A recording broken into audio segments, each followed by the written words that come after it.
السلام عليكم، مرحبا بكم في فيديو جديد معايا على قناتكم جان اسرار. اليوم ريفيو جديد وعطر جديد، ولكن قبل ما غادي نطرقوا ليه تنتمنى انكم ما تبقاوش تبخلوا عليا بلي لايك ديالكم اللي فعلا تتفرحني وتدخل الفرحه على قلبي، وكذلك تتحفزني هي والتعاليق ديالكم الزوينه انني دائما نبقى نعطيكم كل ما هو جديد ونعطي من كل الحب ديالي لكم كيف العاده. اذا غادي ندويو على ليدي مليون كيف ما اكيد قريتو في العنوان. هو هذا العطر هذا بغيت نقول لكم ان الريحه خارجه من هنا، يعني بلا ما نرش بلا ما والو، الريحه ديال العطر جايه من هنايا. ملي تتشوفوه تتفكروا الذهب. يفو ما عرفت انا علاش تنشوفو تنتفكر الذهب، تنتخيل راسي عندي واحد القطعه ذهبيه، تنتخيل راسي انني عندي واحد طرف ديال الذهب معطر بريحه زوينه، شكلها زوين بزاف، انيقه، تتعبر على المراه، تتعبر على جمال المراه، تتعبر على كل حاجه ليدي. تنقولوا ليدي يعني تنقولوا الدلع، تنقولوا الانوثه، تنقولوا الجاذبيه، الاثاره، اي حاجه تنقولوها ملي تنقولوا ليدي. هاد العطر هذا بغيت نقول لكم، شوفوا راه دابا هبط على النص شي شويه.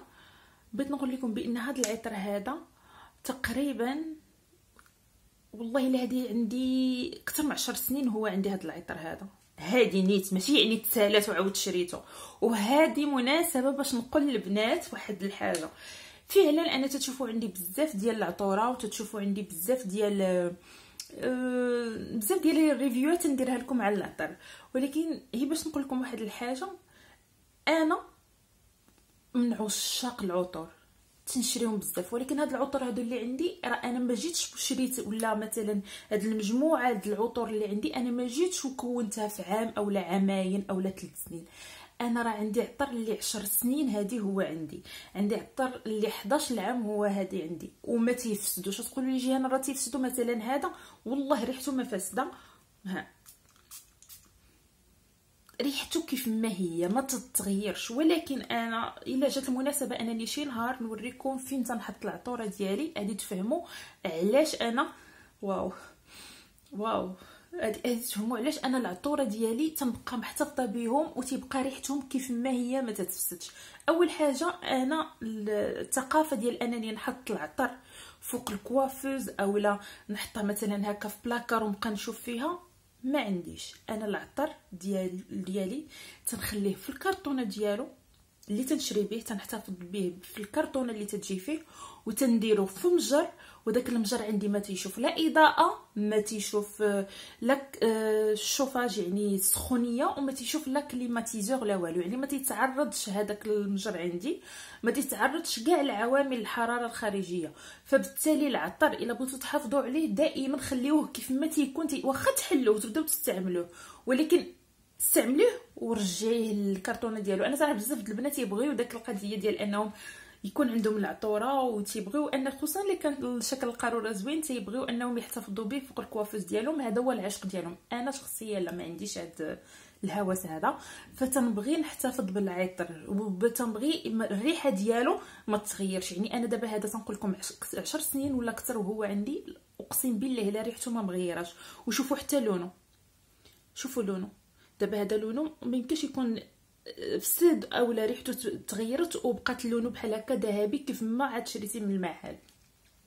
بالعكس تيبقى محتفظ على الكونسونطراسيون ديالو، على التركيز ديالو، وتيبقى زوين بحال يلاه بحال هذوك الناس اللي تيبيعوا في المحلات. يعني تيقدر يبقى عندهم العطر حتى هما سنين وسنين وما تيطرى ليه حتى شي تغيير. المهم هذه كانت نصيحه انا مني، تنتمنى انكم ديروها بعين الاعتبار. بغيتو نتوما العطوره ديالكم تحتفظوا بها واحد الوقت طويل، سنوات وسنوات. داكشي علاش انا يعني هاد الكوليكسيون هذه عندي كبيره ما شاء الله، فلانني انا تنستعمل هذا النهار شويه، هذا النهار الاخر نستعمل عطر، نقدر السيمانه ما نستعمل حتى شي عطر، فتيبقاو لي بزاف ديال العطوره.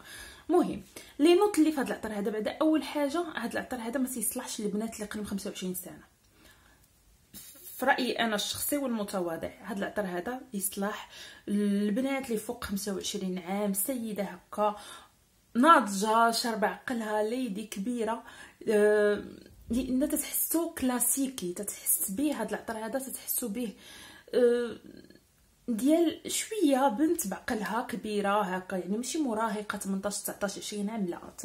هاد العطر هذا ملي ترتديه هيجي كبر منك في السن، فبالتالي انا ضد انك تستعملي عطر بحال هكا لي دي مليون. لا، خليك في هذوك اللي حلوين، خليك في هذوك اللي فريش، خليك في هذوك. المهم كاين واحد الانواع د العطوره بالبنات اللي صغار، ولكن البنات اللي 25 عام الفوق 30 40 50 هذا استعمليه عطرك، عطرك سيداتي، غزال غزال بزاف. لي نوط اللي فيه اول حاجه ملي تتشميه تتشمي ريحه الورود البيضاء، فيه الورود البيضاء، يعني هذه هي اول حاجه تتضرب فيك. من بعد فيه الحلاوه، ولكن ماشي داك الحلاوه ديال ماشي الحلاوه مثلا بحال اللي تنقولوا حنايا الحلاوه ديال البنات الصغار، لا، فيه واحد النوع ديال الحلاوه، ولكن داك الحلاوه ديال داك العطر اللي تشمو في واحد السيده ثقيله في الوزن، يعني مرزنه بعقلها، فهمتيوني؟ يعني داك الحلاوه اللي بعقلها. فيه العسل، فيه السيتريكو، فيه الفخوي شويه، وفيه الورود العاديه، ولكن الورود البيضاء هي اللي طاغيه.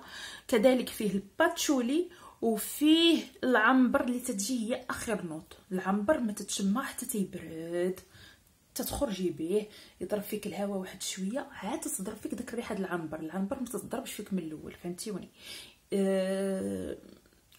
هاد الميلونج هذا تيخليه يبان واحد العطر كيف ما قلت لكم جذاب سكسي. ماشي ديال كل نهار. انا في رايي هذا عطر اللي ما نديروش انا كل نهار هكا نمشي نقرا اولا نمشي نخدم، لا، عطر ديال المناسبات، ديال الخريجه هكا نقدر نديرو بالنهار، ولكن هكا ماشي نتغدى في شي ريستو، ماشي نتعشى في شي بلاصه، معروضه لشي عيد ميلاد. هذا ديال البرد باش ما ننساش. في ايام الصيف ما تنصحش انكم ديروا هذا العطر هذا، نجهد على ايام الصيف، لا، حاولي انك ديريه في ايام البرد. زوين، معروضه لشي عيد ميلاد، معروضه لشي مناسبه بحال هكا، يمكن لك انك ديريه بكل اريحيه. ثباتو غزال بزاف، تيبقى ساعات طويله لاصق في الجلد ديالك. اما على الحوايج فنساي الحوايج، فوقاش ما تجبديو ما دي تشمي فيهم هذا العطر هذا، لان ما تيزوش بالزربه. جذاب، مثير، زوين، سكسي، ديال المرار. قلت لكم سيده اعمال، سيده اللي وازنه بثقلها، ملي تدخل تتقول ها انا جيت، فهمتيوني؟ مع واحد المونطو زوين، مع واحد اللبسه كلاس زوينه، مع ديك الشيطه ديالنا، علاش لا؟ مهم عطر اللي غزال، تنصحكم انكم تمشيو تجربوه عاد تشموه. واخا هو ثقيل قوي، ولكن ماشي من داك النوع اللي تيدير الشقيقه في الراس، لان كاين واحد العطر اللي تيكون فيه العود العنبر تيكون قوي، هذاك تيدير لي انا بعدا شخصيا ما تنقدرش عليه، تيدير واحد الشقيقه. ولكن هذا واخا ثقيل، ولكن داك الورود البيضاء تتخليه يبان خفيف شويه، هو ثقيل ولكن تيبان خفيف، فهمتيوني؟ المهم نتمنى انني نكون وصلت لكم الفكره ديالي. اصعب حاجه هي انك توصف عطر لواحد الناس، نتمنى انني نكون وصفت لكم كيف ما خاصني نوصفه. مهم هادشي اللي كان خاصني نقول عليه. من هنا حتى فيديو ما جا نقول لكم تهلاو لي فراسكم بزاف بزاف. بالسلامه.